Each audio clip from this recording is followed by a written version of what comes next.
नमस्कार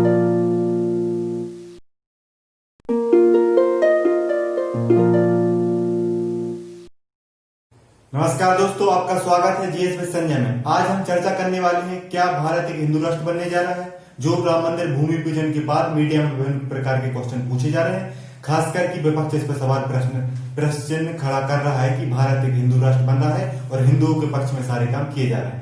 आज इस मुद्दे पर चर्चा करने के लिए हमारे साथ नागर सिंह जी हैं, जो राजनीतिक विषय, धार्मिक विषय, लोकतांत्रिक मूल्यों के बारे में विशेष जानकारी रखते हैं तथा इन्होंने दिल्ली से कोचिंग की है, साथ में इन्हें इंजीनियरिंग भी की है। तो अब आइए नागर सिंह जी से हम चर्चा शुरू करते हैं और इनसे पहला क्वेश्चन है, क्या राम मंदिर का भूमि पूजन एक हिंदू राष्ट्र बनने की ओर भारत का पहला कदम है? इसे आप उचित समझते हैं या नहीं?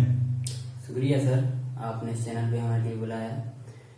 तो जो इस प्रश्न खड़ा हो रहा है कि राम मंदिर हिंदू राष्ट्र बनने की ओर पहला कदम है या नहीं, तो ऐसा कुछ नहीं है, क्योंकि हमारा देश जो है वो अखंडता का प्रतीक सदियों से रहा है।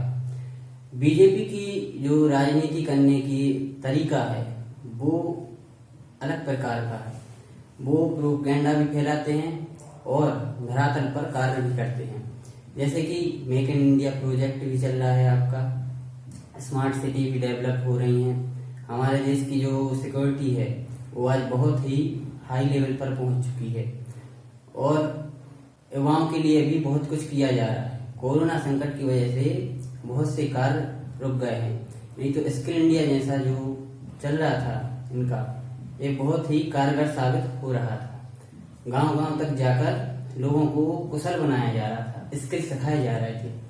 लेकिन कोरोना संकट ने जो रोक लगा दी है इस कार्य पे, तो उसके लिए अपन सरकार की नाकामी नहीं कह सकते हैं।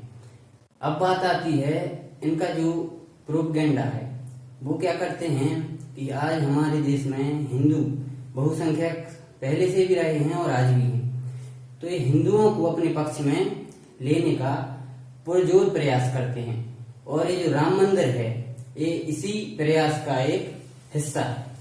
जैसा कि आपने बताया कि मतलब जो राम मंदिर भूमि पूजन किया है वो एक वोट बैंक की राजनीति है क्या बीजेपी की? बिल्कुल वोट बैंक की राजनीति है। तो जो मतलब कि बीजेपी वोट बैंक की राजनीति कर रही है, देश का विकास वास्तव में चाहती भी है या नहीं? आप क्या सोचते हैं इस बारे में? विकास वो चाहती है, लेकिन वो अपने जो ऊपर है, जो ताज है उनका, वो भी हटने देना नहीं चाहती। उस पर बैठे हुए वो विकास करना चाहते हैं, उसके लिए वो वोट बैंक की राजनीति करते हैं और लोगों को गुमराह करते हैं। इससे विकास तो हो रहा है, लेकिन जो नफरत है वो पैदा हो रही है। हमारे देश की जो अखंडता है उस पर कहीं ना कहीं चोट जरूर लग रही है। तो जो अब भारत की अखंडता पे चोट लग रही है और जो हिंदू राष्ट्र बनने जा रहा है, तो आप उस बारे में, हिंदू राष्ट्र बनने में और ऐसे क्या कदम है जो आपको लगते हैं कि नहीं है, आप बोल सकते हैं कि हिंदू राष्ट्र नहीं बन रहा है? आप उस कौन से कदम है सरकार के वो जो आप हमें बता सकते हैं? देखिए, सरकार ऐसा नहीं है कि सिर्फ हिंदुओं के लिए कर रही है, सुरक्षा तो सबके लिए प्रदान कर रही है। वो महिलाएं, जो मुस्लिम महिलाएं थी, उनके लिए ट्रिपल तलाक जो खत्म किया गया है वो क्या सही नहीं है? वो उनका भी सोच रहे हैं, लेकिन वो अपने वोट बैंक के लिए सिर्फ हिंदुओं पर ज्यादा फोकस करते हैं। तो जो आपने बताया था कि भारत की सुरक्षा के मुद्दे पर बीजेपी अच्छा काम कर रही है, लेकिन विपक्ष लगातार आरोप लगा रहा है कि ना चीन को संभाल पा रहे हैं, ना नेपाल को संभाल पा रहे हैं और पाकिस्तान ने एक नया नक्शा जारी कर दिया। तो उस बारे में आप क्या सोचते हैं कि सरकार वहां आप सफल बोल रहे हैं लेकिन विपक्ष के द्वारा असफल बताया जा रहा था, उस बारे में कुछ बताइए। देखिए, चीन तो जो उनका दोहरा रवैया रहा है, दोगलेपन का रहा है, वो आपको पता ही है 1962 से, और उसके पहले जो राजनीति थी वो खेलते आए हैं। तो चीन तो कभी नहीं सुधरने वाला। चीन के लिए तो बीच का ही रास्ता है, क्योंकि अपने लिए व्यवसाय भी करना है। आज अपन तृतीय विश्व युद्ध के लिए आगे नहीं बढ़ सकते हैं।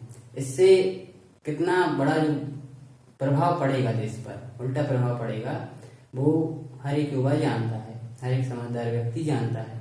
और रही बात पाकिस्तान की, तो पाकिस्तान का तो ये चरित्र शुरू से ही रहा है और वो आगे भी ऐसे चलता रहेगा। मैं नहीं समझता कि वो कभी सुधर पाएंगे, क्योंकि उनकी जो बुनियादी जो ढांचा है वो ही बिगड़ा हुआ है पाकिस्तान। तो जैसे कि आप लोकतांत्रिक मूल्यों का समर्थन करते हैं, तो आप ये कहां तक समझते हैं कि भारत में धर्मनिरपेक्षता या भारत अभी भी सेकुलर है?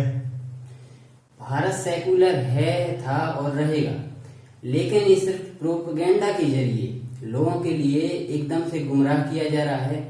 जो धरातल पर लोग हैं वो इस बात को थोड़ा अस्वीकार कर रहे हैं और असहज महसूस कर रहे हैं। तो आपको क्या लगता है कि जो हिंदू राष्ट्र बनाने की बात की जा रही है, यह धर्मनिरपेक्षता को बढ़ाने के लिए सरकार ऐसे कौन से कदम उठाए जिससे जनता को विश्वास हो कि जनता के लिए सरकार कार्य कर रही है और जनता के साथ ही सरकार है? देखिए सर जी, आपने जो ये सवाल किया है कि सभी धर्मों को एकजुटता से कैसे लाएं, सबके लिए सहज महसूस कैसे किया जाए, तो इनकी कुछ 3-4 बातें मैं आपके लिए बताता हूँ। प्रथम तो ये है कि हर एक जो हमारे छात्र हैं उनको जो सुविधाएं प्रदान की गई हैं वो किसी धर्म के आधार पर नहीं है। अलग अलग हिसाब से माइनॉरिटी के लिए जरूर हैं, लेकिन ऐसा नहीं है कि तुम इस स्कूल में नहीं जा सकते, इस कॉलेज में नहीं पढ़ सकते क्योंकि तुम हिंदू हो या मुस्लिम हो या अदर रिलीजियस से हो। तो ये तो सबके लिए बराबर ही है।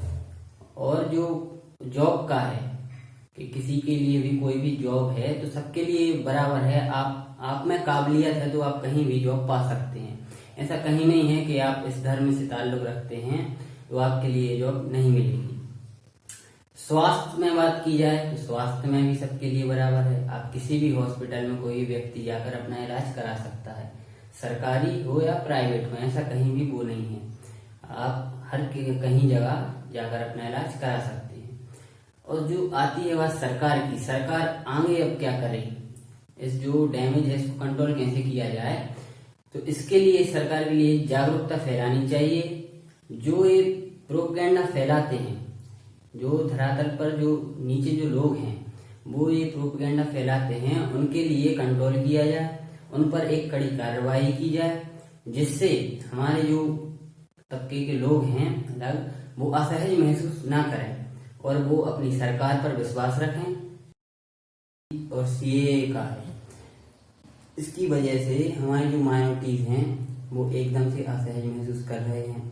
तो उस पर एक बार पूर्ण विचार करके, क्योंकि पाकिस्तान, बांग्लादेश, यहाँ पे कुछ मुस्लिम भी हैं जो वहाँ परेशान हैं, तो उनको भी लाने की कोशिश की जानी चाहिए। हमारे लिए जो आर्टिकल 14 है उसको पूर्णतः बरकरार रखना चाहिए। उसका जो बेसिक स्ट्रक्चर है उसको तोड़ मरोड़ के जो सरकार आगे लाई है एनआरसी द्वारा, सीए द्वारा, उसको खत्म करना चाहिए। और मैं आपसे जानना चाहूंगा कि बीजेपी सरकार के 2 एजेंडे हैं, एक राष्ट्रवाद और एक धर्म के आधार पर लोगों को बांटना। तो आपको क्या लगता है कि यही 2 मेन एजेंडे हैं, इसके अलावा भी कुछ? नहीं, यही 2 मुख्यता हैं, क्योंकि जो राष्ट्रवाद है उसके द्वारा ये जो डेवलपमेंट है वो कर रहे हैं और बहुत अच्छे रूप से कर रहे हैं, जो पिछली सरकारों ने भी किया है और आगे भी होगा। और जो इनका जो वोट बैंक की राजनीति है, हिंदुत्ववाद, आपने जो बात की, तो ये सिर्फ अपने वोट बैंक की राजनीति के लिए करते हैं, इससे और आगे कुछ नहीं मिलने वाला है इनके लिए। तो उम्मीद करता हूं कि आपको वीडियो अच्छा लगा हो तो लाइक करें, शेयर करें। और हम नागेश जी का धन्यवाद देना चाहते हैं कि वो हमारे साथ इस विशेष चर्चा में शामिल हुए।